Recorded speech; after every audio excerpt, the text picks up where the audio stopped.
In the opening sequence, the story introduces us to Sophie Bauer, a 17-year-old girl with a rebellious and carefree personality. She spends much of her time frequenting bars, drinking heavily, and experimenting with narcotics. Her parents repeatedly attempt to discipline her through various punishments, yet none of their efforts seem to change her behavior. One evening, her stepfather Carl, a well-known political figure, hosts an upscale gathering attended by many influential colleagues. Sophie harbors deep resentment toward Carl and deliberately decides to humiliate him in front of his guests. With a smug expression, she walks into the party holding a cigarette and begins loudly criticizing and insulting him. Enraged, Carl pulls her aside and harshly scolds her for embarrassing him publicly.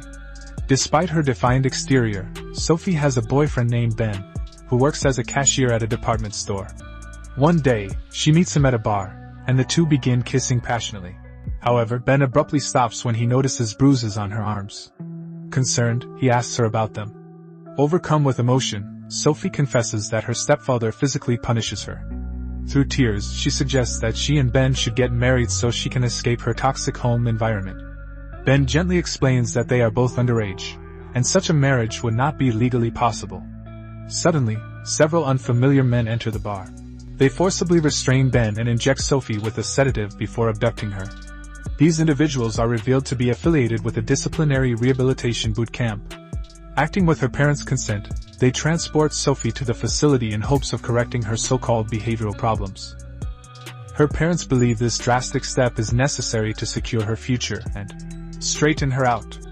Later that night, Ben rushes to Sophie's house and learns from her parents that she has been enrolled in a strict, year-long disciplinary program. Shocked and angered, he questions how parents could send their child away like that. Sophie's mother defends the decision, claiming it is a necessary measure to prevent Sophie from ruining her life. Meanwhile, Sophie regains consciousness on a boat. She finds herself alongside two other teenage boys who have also been sent away by their parents for troublesome behavior. They arrive at a remote island where the boot camp operates under the leadership of Dr. Norman Hale. Upon arrival, they are met by the camp's security manager, Logan. The teenagers are fitted with electronic ankle cuffs equipped with sensors that trigger alarms if they attempt to escape. Even if they manage to evade the system, the island is encircled by dangerous waters, making escape nearly impossible. Logan outlines the camp's strict regulations, emphasizing that compliance will determine how soon they can return home. That night, the new arrivals are chained to concrete slabs along the shoreline. As midnight approaches, violent waves crash over them, at times submerging them completely, and leaving them gasping for air. Somehow, they survive the ordeal. The next morning, Dr. Hale warmly greets them and introduces the Advanced Serenity Achievement Program, which he claims will instill discipline and proper behavior. He presents Ellen, a long-term participant who is nearing completion of the program after 2 years. Ellen explains the ranking system. New members wear black shirts, symbolizing their flawed mindset.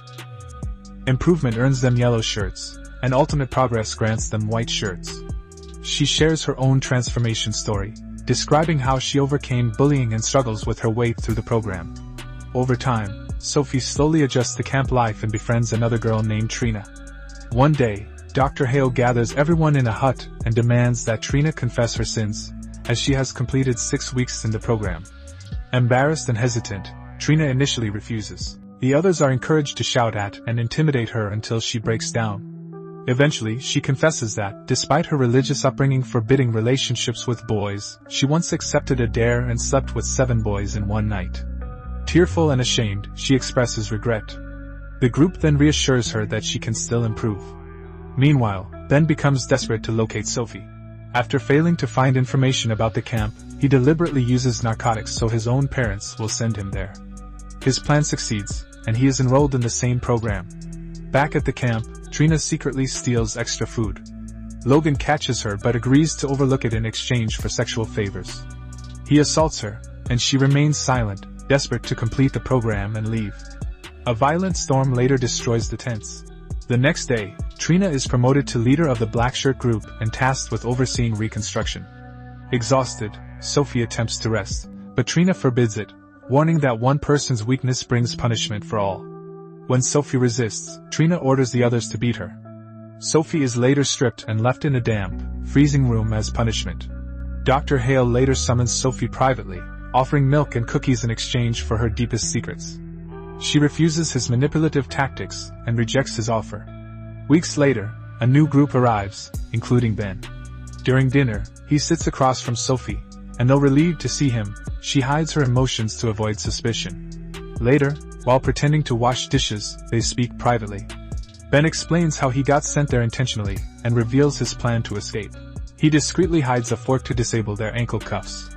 Ben studies the camp's layout and learns how to deactivate the sensors.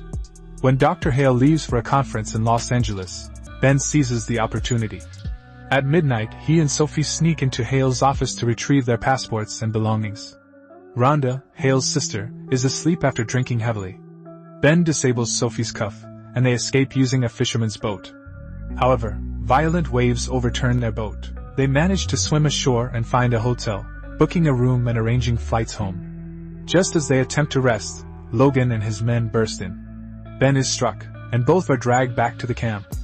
As punishment, they are thrown into a deep pit. Dr. Hale declares that everyone will suffer consequences for their escape attempt. No breakfast or free time for 3 months. After 2 weeks confined in the pit, Ben is summoned privately. Hale informs him that he will be sent home soon but threatens to make Sophie's life unbearable if he resists. Ben grows distant, and when Sophie questions him, he reveals that finishing the program is her only path to freedom. Meanwhile, Logan continues assaulting Trina. One night, he violently attacks her. Sophie hears Trina crying and comforts her. Later, during a swimming exercise, a boy named Daniel, who cannot swim, is forced into deep water. He begins drowning. Ben tries to save him, but Logan stops him. Daniel dies. Ben accuses Logan, but Logan dismisses it as an accident. Dr. Hale suspends Logan and gathers everyone to declare that the camp's laws apply equally to all. Logan is pressured to confess but refuses. Trina steps forward and accuses him of repeated assaults. Other girls confirm her claims. The teenagers collectively attack Logan. Ben then reveals that this is not the first death linked to Hale's camps and exposes the cruelty and hypocrisy of the program. Inspired, the teenagers revolt, setting the camp ablaze. Logan attempts to escape but is killed when his vehicle crashes into flames. Dr. Hale tries to regain control with a firearm, but Rhonda has secretly removed the bullets. The teenagers capture him and imprison him until authorities arrive. In the final scenes, the teenagers celebrate their liberation by swimming freely in the ocean. A closing message reveals that since such camps began in the 1970s, more than 40 deaths have occurred in similar real-life programs. Your continued support means so much to us, so please consider subscribing for more great content.